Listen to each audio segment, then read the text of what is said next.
लातूर जिल्ह्यावर पुन्हा एकदा निसर्गाचा कोप झाला आहे। बेमोसमी पाऊस आणि अचानक झालेल्या गारपिटीने शेतकऱ्यांची पिकं अक्षरशः चिरडून टाकली आहेत। रेणापूर, उदगीर, निलंगा, औसा अशा अनेक भागात गहू, हरभरा आणि ज्वारीच्या पिकांचं मोठं नुकसान झालं आहे। कुठे टीनची घरं उडाली तर कुठे शेतकरी गारांनी झोडपले गेले आणि उदगीर तालुक्यात तर गारांसोबत आलेल्या विजेने एका 60 वर्षीय शेतकऱ्याचा जीवही घेतला आहे। रेणापूर तालुक्यात दुपारच्या सुमारास अचानक काळे ढग गोळा झाले आणि काही मिनिटातच जोरदार वाऱ्यांसह गारांचा मारा सुरू झाला। अनेक गावांमध्ये टिनाच्या छपरांचे तुकडे वाऱ्यासोबत उडून गेले।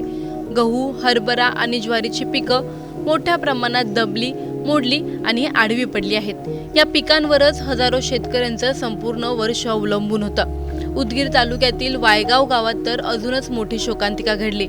शेतात काम करत असताना विजेचा प्रचंड आवाज झाला।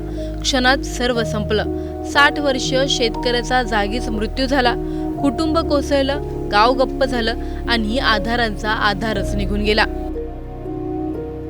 निलंगा परिसरातही गारपिटीने पिकांची चाळण केली आहे, तर चाकूर, जळकोट, औसा आणि लातूर तालुक्यात हलक्या रिमझिम पावसाने शेतकऱ्यांच्या मनात भीतीचं सावट आणलं आहे। जिथे पाऊस हवा होता तिथे पाऊस गायब आहे आणि जिथे नको तिथे गारपीट सुरू आहे।